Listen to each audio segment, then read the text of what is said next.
Good afternoon, everyone, and thank you so much for joining us for episode 2 of Let's Chat. Today, I have the privilege of speaking to Gift Lubele, who's the founder of Kodoti, a serial entrepreneur, and who knows all too well how to grow a side hustle.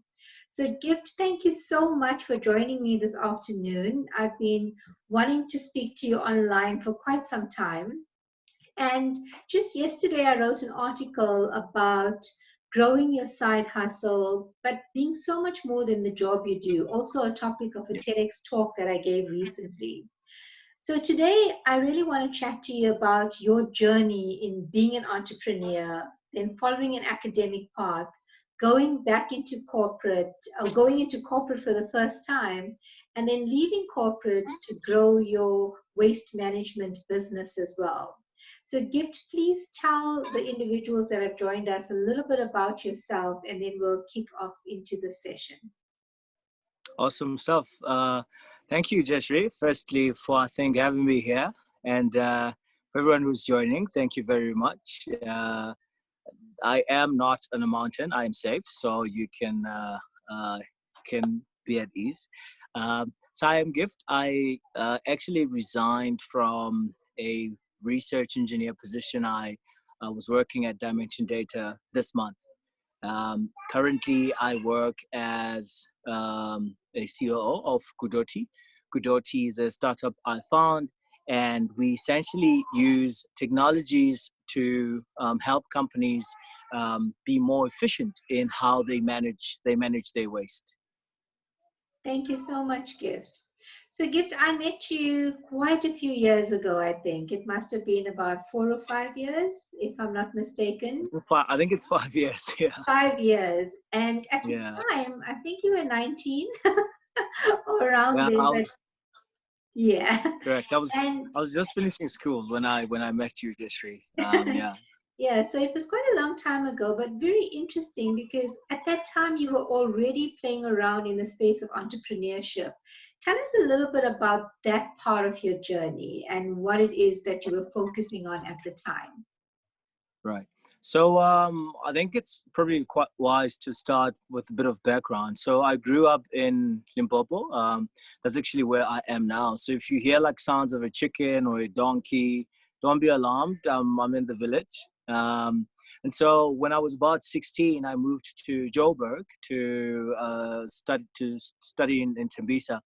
And my first business, and that's probably how I met Jeshri, came about when I was walking with my mother in a mall. And I remember holding plastic bags, and it was quite hard on my hand, and they were very painful. And I said, "Mom, I would really buy a product that helped me, lessen the pain of plastic bags." And she was like, "Oh, I would actually buy that too." And that's how I started with my first business. I created a device called the Smart Holder, which was essentially a plastic holding device that lessened the pain when you hold grocery.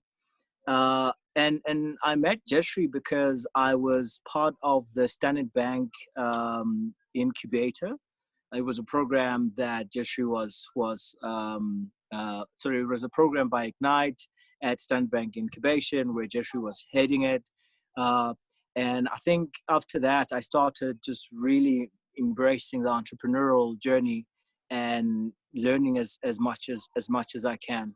Later on, of course, the business pivoted. The whole idea was to use waste and turn it into something new, something that people could use.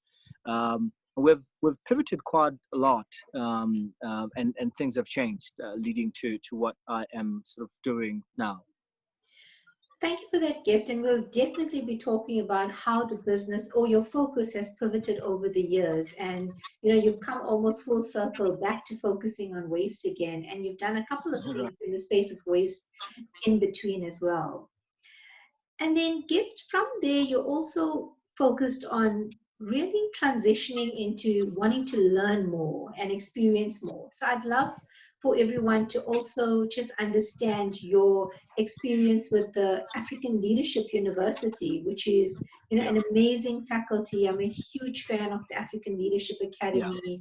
I love the Yeah. work that Fred Swaneker has done. And, we even use one of the previous heads of the African Leadership Academy as one of our facilitators now on our program, Frank Aswani. So Yeah. it's an amazing institution. So what's that experience like, and what were some of your biggest learnings that you took out of that part of your journey? Right, right. So when I was in Tembisa, through this business that I started, Jeshri, I actually knew quite early on that when I went to school, I couldn't have money to go to college. And I knew that in my family, there was no one really who could pay for all my fees. So I knew quite early on that I needed to make a plan. And I think for me, entrepreneurship was that plan. When I was in Tembisa, I about to graduate from my matric, I started applying like how every student does, and I got accepted. I think at UJ and UP to do something along the lines of economics. And I remember going there for induction. Bear in mind, I had already started a business. And when I finished school, with your assistance and the, I think, assistance of the ecosystem, I had managed to grow my business. And I think at the time we were making about, just more above 200K per month, which was quite interesting, at a very early stage. And and that's the money then I used to go to the African Leadership University. And I share why where I started, because I really want to highlight the fact that when I went to the University of Johannesburg and the University of Pretoria for these inductions for my program, I somehow felt that it really wasn't for me, in a sense that it sounded a bit theoretical more than practical. And I had already started doing something in my business, and I wanted something to help me directly grow the business. Where else, I think those programs sort of took me outside of my business and made me want to focus on something quite different. So I was kind of looking for an institution that would almost enhance my entrepreneurial experience with these amazing theories that exist. And I think the African Leadership Academy was that institution for me, in a sense that when I first heard about it, of course, it was really exciting. But I think second to that, I actually started engaging with some of the faculties at the African Leadership University and learned about the great work that they are doing. When I got there, it was really interesting. The first year, we do something called Leadership Core, which is essentially broken down into four key, I'd say, factors or courses. The first one being data and decision, the second one being leadership, entrepreneurial leadership, and then the third one being project, and then the last one being communicating for impact. And I think the one thing that they did really well at the African Leadership University from day one is essentially help you learn. So they didn't really want you to master a certain thing. They wanted you to master the art of learning. Because they strongly believe that if you are able to learn quite quickly, you could essentially survive anywhere, which is true. Because the year following, since I was paying for my tuition, I ran out of funds, unfortunately, and I couldn't secure any scholarship or sponsorship in time. So I had to come back to South Africa. But when I was here, I couldn't also continue with the business because things have changed quite drastically, and the business was on pause mode since I was away. Um, but I was able to go in a corporate, and I was able to learn quite quickly, in fact. And I got promoted, I think, 3 times within a course of 1 and 6 months. Sorry, a year and 6 months.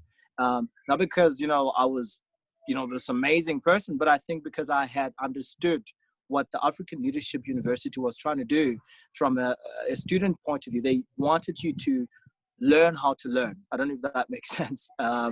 Which Definitely. is yeah, which is quite interesting, and you don't see that in a lot of these universities.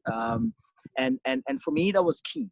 Given how things are changing drastically these days, things are very unpredictable. So to try and master a certain skill for a period of 4 years, by the time you actually master that skill, you might realize that things have, exponentially changed to a point that what you have might actually not be quite relevant to the market, which I think is another factor that adds to the current crisis of youth unemployment. Definitely. Gift, I mean, I was fortunate to visit you at the African Leadership University in Mauritius. It's a Yeah, beautiful facility. I love the way that they've structured their programs and the learning yeah, experiences. So, it also highlighted that there are these institutions that are unique, but you've got to search for the ones that make sense for you, and it's not a right. one size fits all. I mean, I was in a very similar situation to you when I Yeah, finished school. Not being able to afford to study, but that actually puts you on a very different path. And sometimes the mm, path of necessity ends up being the path that you were meant to take. So mm, everything, I believe, happens for a reason. Gift, you yeah, talked a little bit and you touched on it, but I really want us to spend some time on unpacking. So you got into this amazing corporate. I know the individuals that you were working with in this corporate, and I know how much they recognized you for who you were and what you could bring into the company.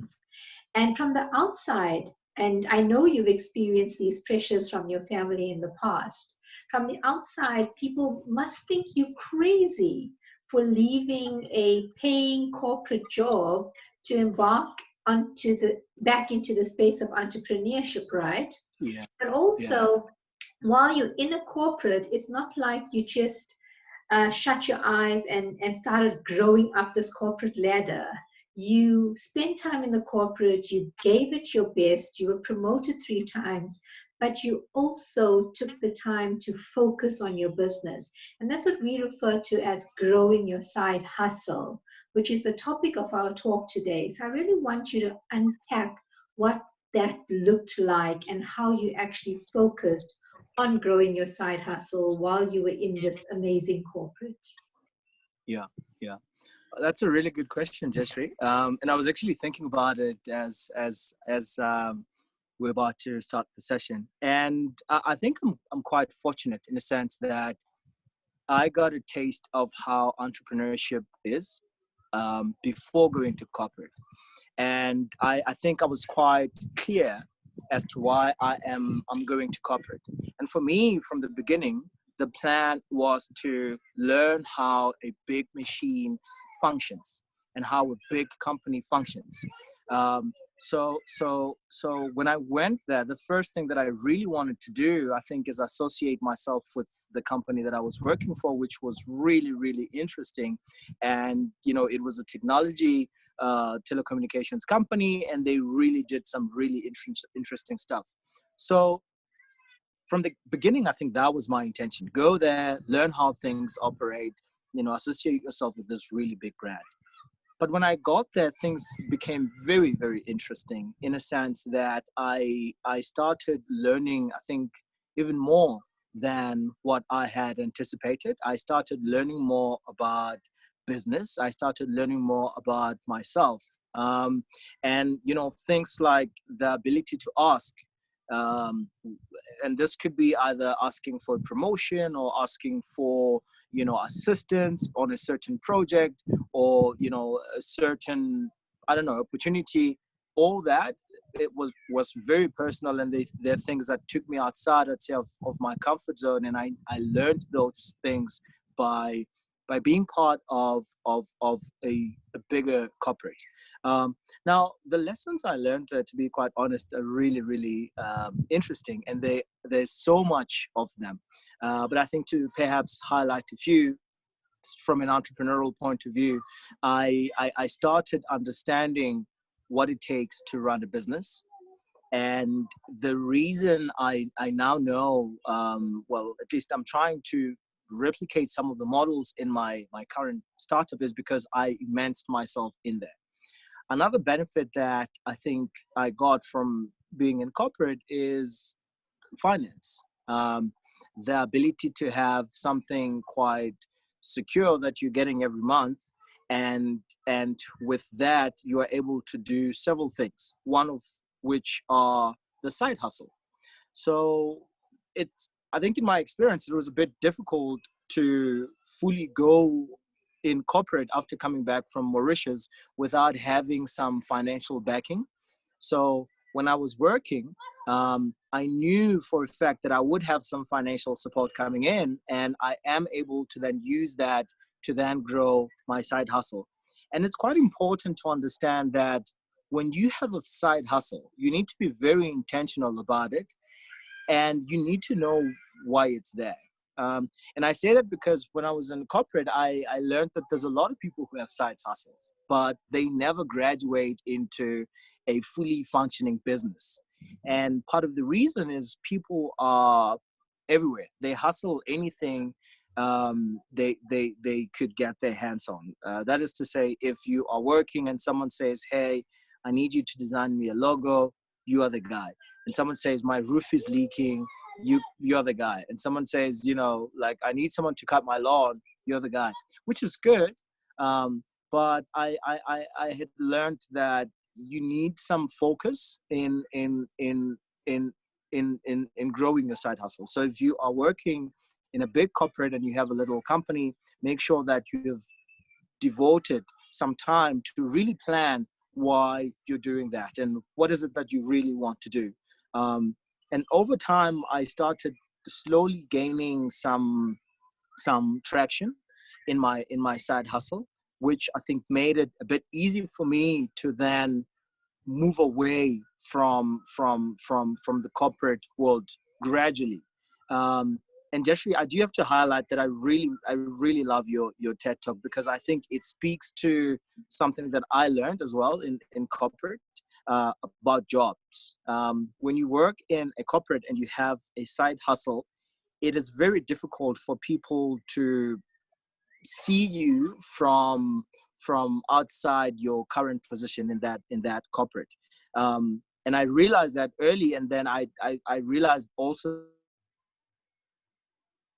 that it's my responsibility to somehow share with people what I'm doing, and not stay and just hope that one day someone will bump into me. Which meant that I asked people out to go coffee, and when we were having coffee, I would try to move the conversation away from just a job or a role, and then talk about something that is more meaningful. Gift, I think there might be some signal issues on your side. You're just frozen for now. So for those of you that have joined us, we are speaking to Gift Lubele about growing his side hustle and really taking his side hustle